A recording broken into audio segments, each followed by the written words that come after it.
Dan selamat malam dan selamat datang bagi saudara yang baru pertama kali hadir dalam ibadah malam di tempat ini.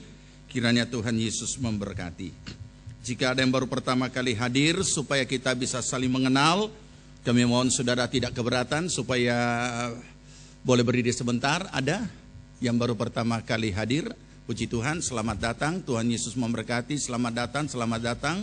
Tuhan Yesus memberkati saudara, Bapak dan Ibu yang baru pertama kali hadir di dalam ibadah malam di tempat ini. Kita doakan saudara-saudara kita yang baru pertama kali hadir. Mari kita berdoa. Bapa di sorga, kami datang mengucap syukur kehadapan hadirat-Mu. Terima kasih Bapa untuk kehadiran beberapa saudara-saudara kami yang untuk pertama kalinya beribadah bersama dengan kami dalam ibadah malam di tempat ini. Kiranya Tuhan Engkau tilik apa yang menjadi pergumulan dan kerinduan hati mereka. Buka jalan, campur tangan, dan Tuhan mengadakan segala perkara, terlebih keselamatan daripada-Mu menjadi bahagian mereka. Terima kasih Bapa, kami sambut dan memberkati mereka dalam nama Tuhan Yesus Kristus. Amin. Puji nama Tuhan. Mari saudara yang dikasihi Tuhan, kita akan membuka Alkitab kita masing-masing.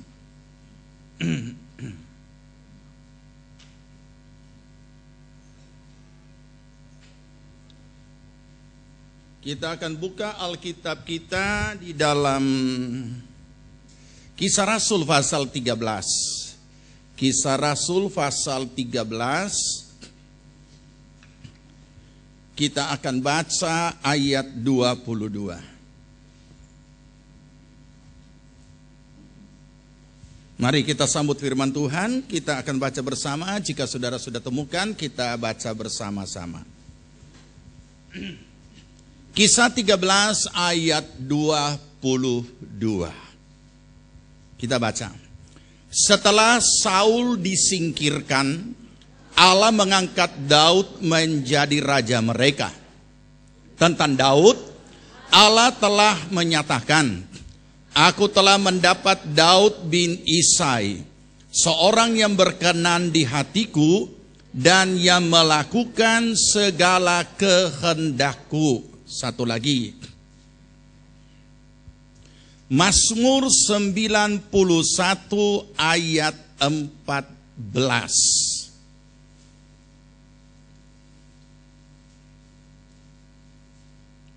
Oke, kita baca. Sungguh hatinya melekat kepadaku, maka aku akan meluputkannya. Aku akan membentenginya, sebab ia mengenal namaku. Satu lagi dalam Mazmur yang sama. Sekarang dalam pasal 63 ayat 1 dan ayat 2. Mazmur Daud. Ketika ia ada di padang gurun Yehuda, Ya Allah, Engkaulah Allahku, aku mencari Engkau. Jiwaku haus kepadamu, tubuhku rindu kepadamu, seperti tanah yang kering dan tandus tiada berair. Amin. Puji Tuhan, silakan duduk saudara. Malam ini kita akan belajar kebenaran firman Tuhan dari hal keintiman bersama Tuhan. Beberapa minggu berturut-turut kita belajar dari firman Tuhan untuk menjadi sempurna. Dan kita pahami kebenaran firman Tuhan menetapkan mutlak setiap orang percaya harus menjadi sempurna. Sehingga dengan demikian kita tidak boleh lagi pakai filosofi di dunia luar sana yang selalu berkata belum ada manusia yang sempurna. Tidak boleh. Kalau toh kita mau pakai, dia hanya boleh menjadi alat kontrol bagi diri kita, supaya ketika kita menemukan kekurangan kesalahan kita, kita akui, kita sadari, dan kita tidak mengulanginya lagi kekeliruan dan kesalahan yang sama. Dalam arti kata, tidak boleh kita pakai untuk melegalkan kesalahan-kesalahan kita, untuk kita ulangi kembali, apalagi memeliharanya, dengan selalu berprinsip belum ada manusia yang sempurna. Tuhan berfirman, hendaklah kamu sempurna, sama seperti Bapa di sorga sempurna.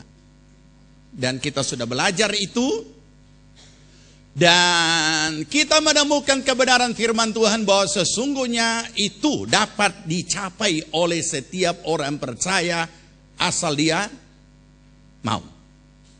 Nah, salah satu bentuk nyata daripada pencapaian tersebut adalah pribadi yang orang itu adalah pribadi yang sangat ataupun intim dengan Tuhan. Keintiman bersama dengan Tuhan adalah merupakan hal yang paling nampak di dalam setiap kehidupan orang yang mau menuju kepada kesempurnaan. Nah, saudara yang dikasihi Tuhan, sebelum kita bicara lebih lanjut tentang keintiman bersama Tuhan, mari kita renungkan apa yang sudah kita baca pada ayat tadi. Apa yang kita baca di situ? Allah membuat pernyataan. Allah membuat statement. Ini bukan pernyataan dari manusia. Kita tahu di dunia ini, orang-orang yang ada karya tertentu melakukan hal-hal yang luar biasa yang tidak diduga-duga dan sangat bermanfaat bagi manusia pada umumnya, bagi alam semesta, dan bagi bermacam-macam aspek kehidupan. Orang itu diberi penghargaan. Sekalipun kadang-kala penghargaan itu masih menjadi tanda tanya. Karena tergantung siapa yang memberi penghargaan, dari kelompok mana, dari unsur mana, dan apa jenis penghargaan itu. Kenapa seringkali masih diragukan dan orang mempertanyakan? Ya, karena biasanya ada muatan-muatan tertentu di dalamnya. Ada orang yang terima Nobel perdamaian, ada orang yang terima berbagai macam penghargaan. Tetapi ini bukan dunia internasional yang berkata. Ini adalah Tuhan sendiri. Aku sudah menemukan atau mendapatkan Daud bin Isai. Allah telah menyatakan, yaitu seorang yang berkenan di hatiku.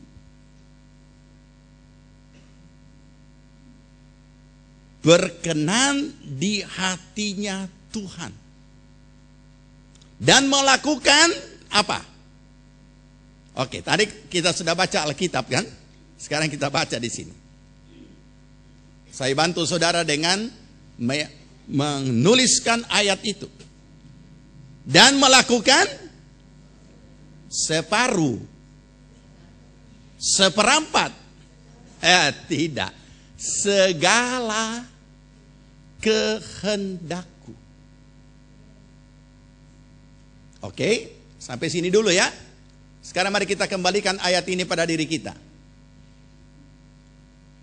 Apakah kita setelah mengetahui kehendak Tuhan, kehendak Tuhan yang harus kita lakukan, apa kita sudah lakukan segala kehendak Tuhan?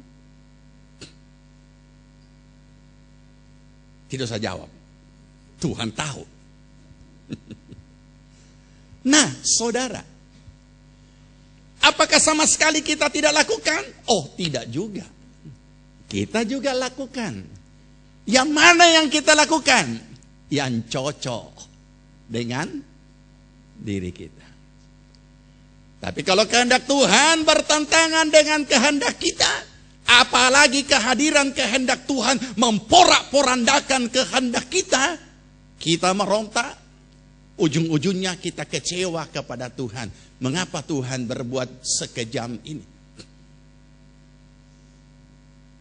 Nah, pertanyaannya sekarang sederhana. Kenapa seorang Daud berkenan di hati Tuhan? Karena dia melakukan segala kehendak Tuhan. Jadi kalau seseorang tidak melakukan segala perintah Tuhan, hanya sebagian atau dia pilih-pilih, kira-kira berkenan tidak? Berkenan tidak? Terima kasih untuk jawaban itu. Itulah kita. Tentu lebih baik saya katakan itulah kita daripada saya katakan itulah saudara. Oh, tidak adil. Om juga begitu kan? Oke. Jadi kalau kita tidak melakukan segala, berarti kita belum berkenan di hati Tuhan. Masih terlalu jauh. Bisa saudara renungkan? Bisa saudara berimajinasi lewat ayat ini oleh pertolongan Roh Kudus untuk jauh lebih mendalami? Berkenan di hatiku. Berarti Daud itu ada di mana? Di hatinya Tuhan. Itu Tuhan terhadap Daud. Terus apa pembuktian dalam kehidupan sehari-hari Daud dengan Allah? Sama. Di hatinya Daud hanya ada Tuhan. Oke? Kita sudah baca tadi. Tidak apa-apa. Apa yang dikatakan dalam ayat ini? Mari kita baca. 2, 3. Iya, cukup. Hatinya siapa? Hatinya Daud melekat. Kita punya hati melekat sama siapa? Oke, mari kita renungkan. Yang berkata ini lagi-lagi bukan manusia. Luar biasa kalau sampai seperti ini. Ya. Nah, saudara yang dikasihi Tuhan, inilah keberadaan Daud. Sehingga setiap hari keberadaan hidupnya adalah seperti ini, hatinya melekat kepada Tuhan. Semua orang sudah pernah mengalami hati kita melekat. Ada orang tua hatinya melekat kepada anaknya. Kenapa tidak ibadah? Tidak ada yang jaga anak. Bagus, ini ibu yang baik. Kenapa tidak ibadah? Tidak ada yang jaga rumah. Nah, dah banyak yang macam-macam. Anak-anak remaja yang mulai masuk ke dalam apa yang namanya cinta monyet, malaikat. Jadi saya tidak usah uraikan panjang lebar, kita sudah paham apa itu hati yang melekat. Tetapi Daud hatinya melekat kepada Tuhan, bukan melekat kepada siapa-siapa. Bagaimana sesungguhnya keberadaan Daud di dalam menjalani kehidupan real, nyata, dalam segala situasi, kondisi apapun. Mazmur 42 ayat 1 dan 2. Tadi kita sudah baca Mazmur 63. Daud berkata saat ia berada di padang gurun Yehuda. Tapi kita lihat di sini, ia juga berkata-kata tentang dirinya seperti apa pada saat ia menghadapi situasi dan pergumulan yang begitu rupa. Oke, baik, mungkin Mazmur 63 itu dulu kita baca, yang sudah kita baca tadi. Ya, kita baca Mazmur Daud ketika ia ada di padang gurun Yehuda. Ya Allah, Engkaulah Allahku, aku mencari Engkau, jiwaku haus kepadamu, tubuhku rindu kepadamu, seperti tanah yang kering dan tandus tiada berair. Ini kondisi real yang dialami oleh Daud. Jadi Daud dapat orang yang intim dengan Tuhan seperti ini, saudara. Apapun situasi yang terburuk sekalipun, ia bisa menangkap nilai-nilai rohani yang ada dalam situasi kondisi itu untuk mendatangkan kebaikan bagi kehidupan rohaninya ataupun imannya. Sekarang mari kita renungkan secara manusia lahiriah. Ketika kita berada dalam kondisi atau sedang berada di padang gurun yang seperti ini, yang kering seperti ini, ya saudara yang sudah pernah ke Holy Land pasti tahu situasi kondisinya. Tapi kalau kita semua berada dalam situasi kondisi real seperti ini, apa yang paling kita butuhkan? Apa? Benar, air.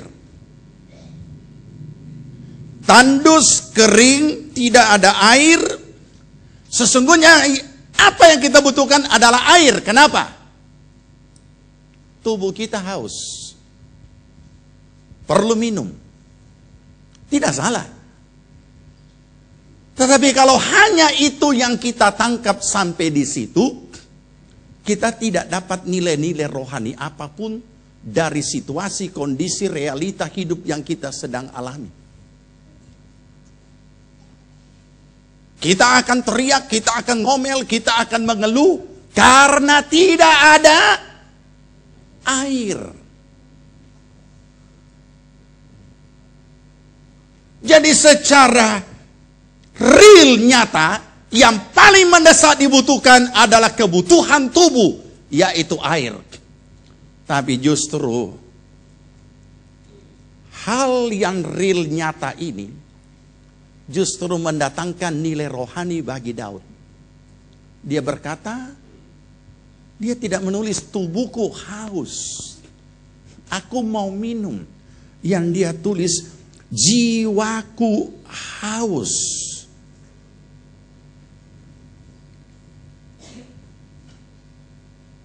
Mari kita renungkan. Pernah di rumah tidak ada air? Pernah saudara merasa sangat haus? Dan kita pergi cari apa? Minum. Bagaimana ketika saudara dan saya sangat haus mau minum, dan saudara minta minum, keluar kemari orang kasih kue bolu? Bukan itu. Sebab bukan itu jawaban untuk kebutuhan yang real. Dan ketika tidak ada, secara lumrah, secara manusia kita akan mengeluh. Tetapi Daud justru lain. Ketika dia mengalami kondisi seperti ini, dia justru berkata, jiwaku haus kepadamu dan tubuhku rindu kepadamu. Luar biasa. Nah, mari saudara kita renungkan akan hal ini supaya kita memahami. Jadi sudah terbukti. Kenapa saya harus mulai dari sini? Sudah terbukti bahwa ada orang yang sudah pernah intim dengan Tuhan. Seperti ayat-ayat yang kita sudah baca ini.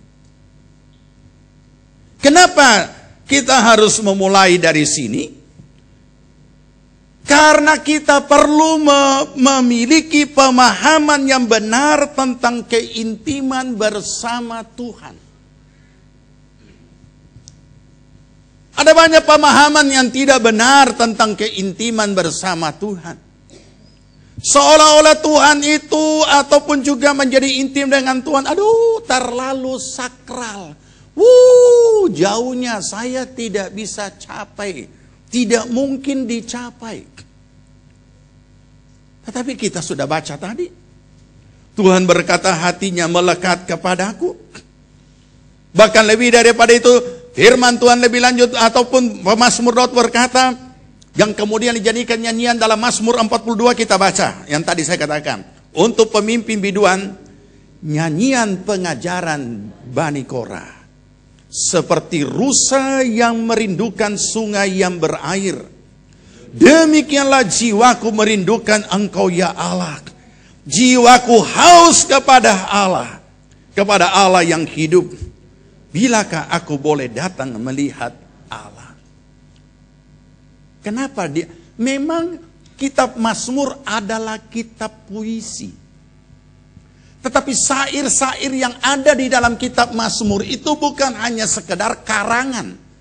Rupanya Daud dalam perjalanan dia melihat seekor rusa. Kalau saudara lihat rusa, apa yang saudara membuat?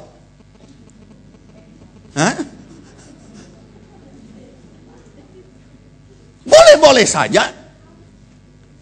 Kalau memang itu tidak dilarang. Tetapi sebelum itu dia menangkap nilai rohani.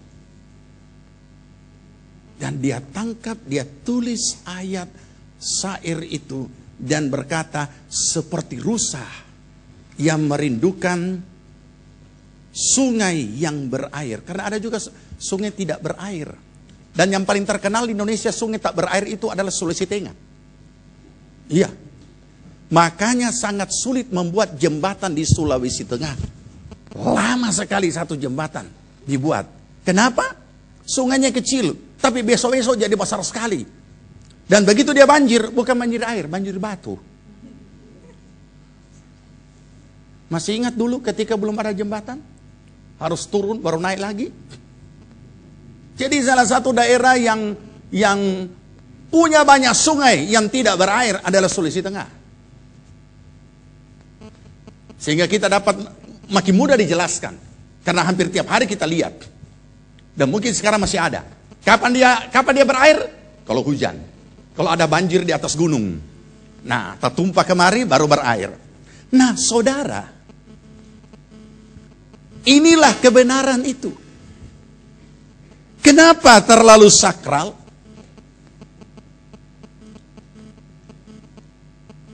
Terbukti tidak banyak orang Kristen yang mau rohani. Tidak banyak. Tidak banyak yang mau sungguh-sungguh kepada Tuhan. Terlampau sulit, terlampau jauh. Jadi itu sebabnya ya biasa-biasa saja. Bahkan ada lagi yang takut jadi rohani. Ada. Kenapa? Bahaya, jangan terlalu rohani. Nanti kita jatuh miskin. Ada saudara, saya pernah ketemu pengusaha seperti ini. Dia takut rohani, dia takut aktif di gereja, dia takut melayani. Kenapa? Dia takut jadi miskin. Apa tidak tabale? Bukankah di mana-mana gereja dan di mana-mana mimbar mengajarkan kita layani Tuhan supaya diberkati? Dia tidak. Kita sungguh-sungguh setia kepada Tuhan, diberkati. Dia tidak. Orang ini tidak. Malah takut jatuh miskin. Kenapa? rupanya terobsesi dengan kisah Ayub. Karena Ayub ditulis di situ, Ayub adalah seorang yang kaya sekaligus takut akan Allah. Jadi dia seorang yang kaya sekaligus rohaninya baik. Tiba-tiba jatuh miskin, habis semua. Jadi bahaya. Dalam arti kata begini, boleh jo kita ikut Tuhan, asal jangan Tuhan uji pak kita. Itu DPK kalimat kasarnya begitu. Tapi kalau Tuhan berkati, oh puji Tuhan. Asal jangan Tuhan uji pak kita, kasihan setengah mati. Nah ini nih pemahaman yang keliru. Itu sebabnya dia tidak mau intim dengan Tuhan. Sebagian lagi mempunyai pemahaman, kalau kita mau intim dengan Tuhan, semakin banyak penghalang. Tidak boleh ini, tidak boleh ini, tidak boleh ini, tidak boleh ini, tidak boleh ini, tidak boleh ini, semua tidak boleh. Nah saudara, itu sebabnya banyak orang percaya menjalani hidupnya dan melakukan firman di bawah tekanan. Apa maksudnya di bawah tekanan? Dia lakukan firman karena dia takut Tuhan marah. Jadi dia lakukan. Dia memberi persembahan kepada Tuhan karena dia takut jangan sampai Tuhan toki. Jadi dia lakukan. Ini orang-orang yang tidak punya pemahaman yang benar tentang keintiman. Yang ketiga, lain lagi. Menjadi vertikalis. Apa artinya menjadi vertikalis? Ekstrim. Apa artinya ekstrim? Dia lupa bahwa dia masih berinjak tanah. Dia kira so di sorga. Ada banyak orang rohani seperti ini saudara. Dan jangan saudara terkejut ketika saudara ketemu orang rohani yang ekstrim. Luar biasa dia punya rohani. Tapi luar biasa juga dia pikir. Nah ini banyak orang takut. Saya tidak mau rupa dia. Dia punya bahasa roh kencang.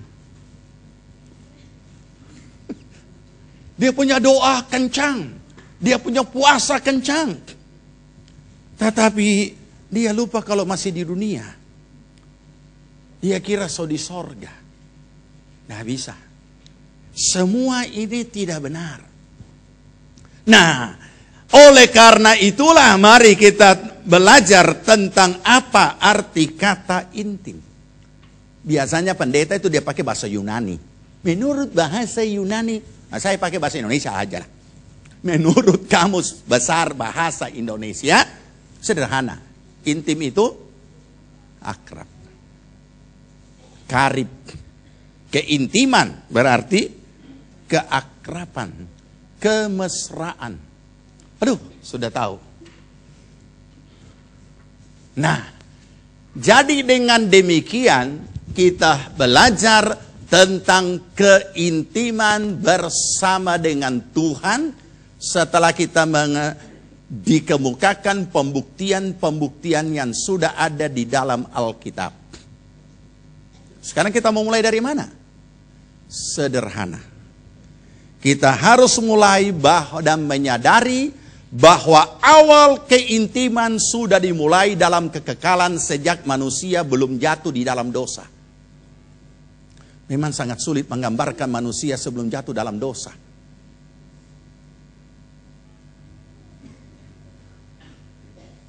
Ini. Kenapa? Sebab kita tahu apa dan mengapa Allah menciptakan manusia serupa dan segambar dengan Allah. Berfirmanlah Allah, baca. Baiklah kita menjadikan manusia menurut gambar dan rupa kita. Maka Allah menciptakan manusia itu menurut gambarnya. Menurut gambar Allah diciptakannya dia, laki-laki dan perempuan. Diciptakannya mereka. Tidak ada satu makhluk ciptaan yang diciptakan menurut rupa dan gambar Allah. Walaupun ada malaikat di sorga, malaikat juga tidak diciptakan menurut rupa dan gambar Allah. Hanya manusia. Itu sebabnya selalu dikatakan manusia adalah ciptaan yang paling mulia. Nah, saudara yang dikasihi Tuhan. Jadi dari sejak awal Bapa, Anak, Roh Kudus, manusia menyatu.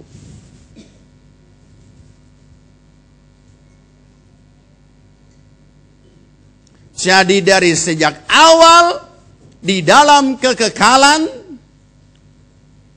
Allah dengan manusia sudah ada keintiman dan sudah menyatu. Akan tetapi dosalah yang memisahkan manusia dengan Allah. Saat itu manusia kehilangan kemuliaan Allah, gambar diri Allah rusak pada manusia. Coba aku lihat saudara punya tetangga yang duduk DP muka. Jangan lihat saya. Suruh lihat tetangga, dia lihat sini. Jadi saya balik belakang. Bagaimana DP model? Baik, itu penglihatan pertama. Nanti sebentar ada yang kedua. Saya belum komentari. Dan saya belum jelaskan. Tapi apa yang terjadi sudah lebih lanjut. Gagalkah Allah dalam menciptakan manusia menurut rupa dan gambarnya? Gagalkah Allah setelah manusia jatuh dalam dosa? Tidak. Apa yang Allah lakukan? 1 Yohanes 4:9 berkata, kita baca. Dalam hal inilah kasih Allah dinyatakan di tengah-tengah kita. Yaitu, bahwa Allah telah mengutus anaknya yang tunggal di dalam dunia, supaya kita hidup olehnya. Inilah kasih itu. Bukan kita yang telah mengasihi Allah, tetapi Allah yang telah mengasihi kita, dan yang telah mengutus anaknya sebagai pendamaian bagi dosa-dosa kita. Terpisah karena dosa, tidak ada pendamaian. Oleh Yesus Kristus, pengorbanannya di atas kayu salib, darahnya yang tercurah, menebus saudara dan saya dari segala dosa. Kita dikuduskan. Kita menjadi anak-anak yang Dia kasih. Baik. 1 Petrus 2 ayat 24. Kita baca. Ia sendiri telah memikul dosa kita di dalam tubuhnya di kayu salib, supaya kita yang telah mati terhadap dosa hidup untuk kebenaran. Satu lagi, oleh bilur-bilurnya kita disembuhkan. Kolose 1 ayat 20. Dan oleh Dialah Ia memperdamaikan segala sesuatu dengan dirinya, baik yang ada di bumi maupun yang ada di sorga, sesudah Ia mengadakan pendamaian oleh darah salib Kristus. Perhatikan saudara, ada banyak orang kalau membaca ayat-ayat seperti ini menganggap sangat remeh. Tetapi yang membuat saudara bisa ada di dalam ruangan ini, dan yang membuat kita bisa memanggil Bapa di sorga dengan sebutan Bapa, itu bukan hal-hal yang biasa saja. Hanya sayang, anak-anak Tuhan kadangkala lebih menghargai fasilitas-fasilitas yang ada di dalam Kristus, atau fasilitas-fasilitas yang ada tersedia di dalam anugerah keselamatan itu, melebihi anugerah keselamatan itu sendiri. Orang bisa bersaksi, Tuhan sudah sembuhkan, Tuhan sudah buka jalan, Tuhan sudah memberkati. Mereka lupa bahwa hal itu terjadi karena ia sudah menjadi orang percaya. Puji Tuhan, orang bersaksi. Dokter berkata, saya tidak mungkin bisa sembuh lagi karena saya mengalami penyakit kanker, tapi Tuhan itu luar biasa. Saya sudah sembuh. Satu gedung bersorak-sorai. Itu kecil, tidak ada artinya apa-apa. Walaupun itu harus dihargai. Tapi dia lupa, kenapa Tuhan sembuhkan? Karena dia adalah orang percaya. Dia sudah ditebus oleh darah Yesus. Dia dikasihi oleh Tuhan. Orang boleh bersaksi, puji Tuhan, usaha saya sudah seharusnya bangkrut, tapi Tuhan buka jalan. Sekarang sudah mulai maju lagi, bahkan lebih daripada itu. Oh haleluya. Itu kecil. Dia lupa kenapa Tuhan melakukan itu. Perhatikan berikut ini. Ini penyebabnya. Kenapa Tuhan melakukan itu?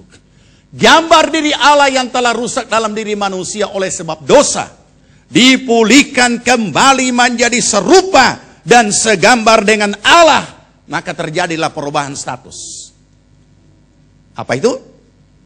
Dari orang berdosa menjadi orang benar. Dari orang berdosa berubah menjadi orang kudus. Dari orang berdosa berubah menjadi orang percaya. Dari orang berdosa berubah menjadi apa? Anak Tuhan. Dari orang berdosa berubah menjadi apa? Murid Kristus. Bisakah saudara merenungkan ini dengan penuh hikmat? Kalau kita baca begini melotot terus menerus, kita tidak akan tahan untuk melanjutkan memandangnya. Karena air mata kita berlinan-linan dengan penuh syukur. Karena kalau bukan Kristus yang tersalib di Golgota, kita tetap orang berdosa. Mari kita renungkan.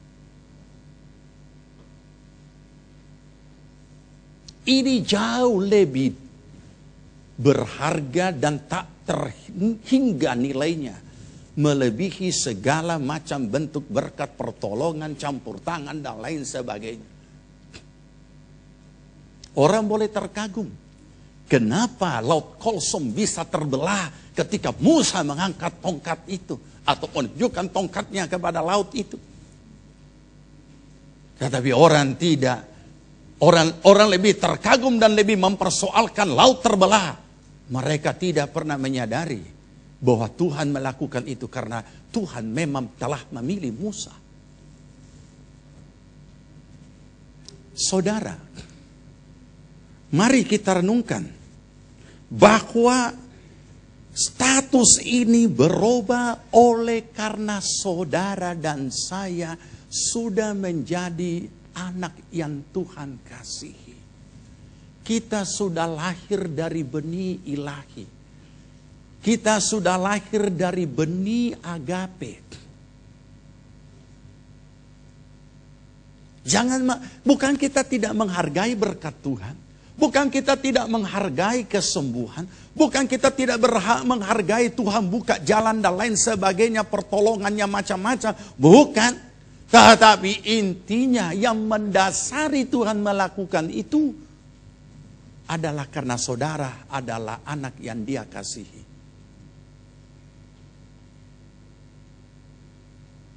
Kenapa Tuhan sembuhkan kita? Apakah Tuhan terlalu berkepentingan dengan penyakit kita? Tidak. Karena Tuhan mengasihi saudara. Kenapa Tuhan menolong kita supaya usaha tidak bangkrut? Apakah Tuhan terlalu berurusan dengan usaha pekerjaan kita? Tidak. Karena saudara adalah anaknya. Ini yang perlu kita pahami, saudara. Jadi itu sebabnya mengapa dikatakan karena adanya perubahan status ini. Mengapa 2 Korintus 5 ayat 17 berkata, kita baca, jadi siapa yang ada di dalam Kristus?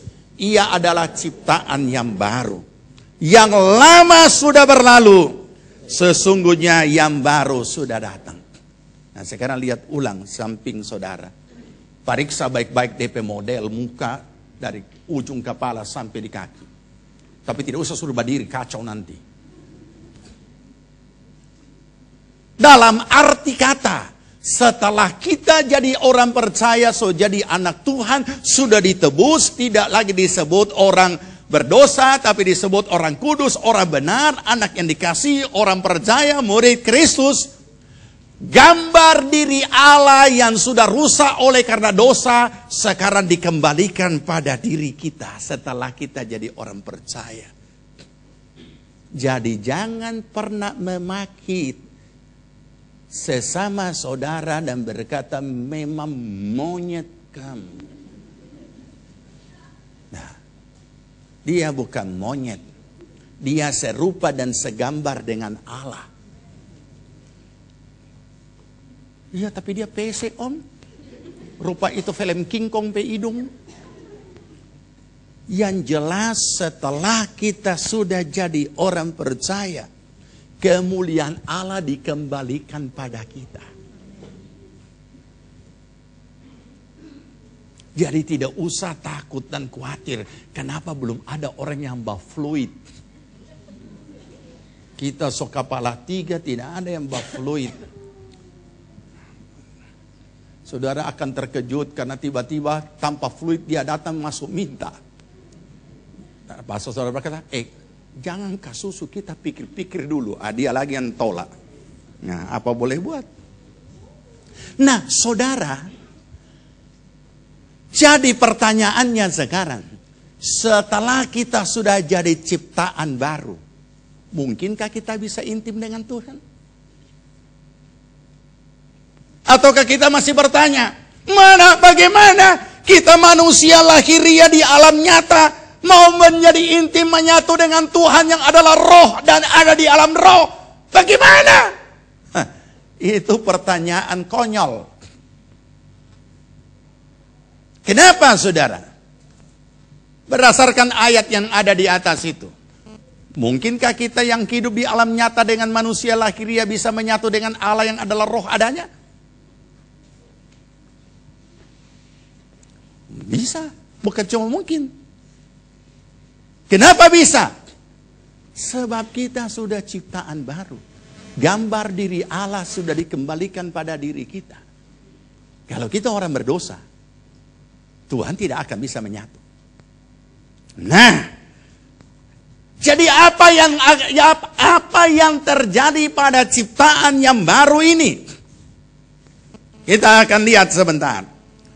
Tetapi sampai di sini kita menemukan bahwa ternyata keintiman bersama dengan Tuhan adalah mutlak. Kenapa mutlak? Sebab kita yang mendasari terjadinya keintiman adalah kasih. Setiap orang percaya, saudara dan saya lahir dari benih kasih.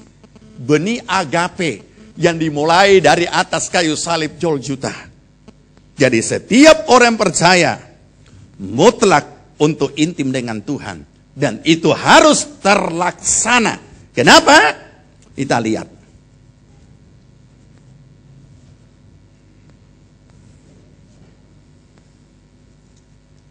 Oleh karena itu adalah mutlak. Dan sangat bisa terjadi. Tidak heran Tuhan memberikan firman yang seperti ini.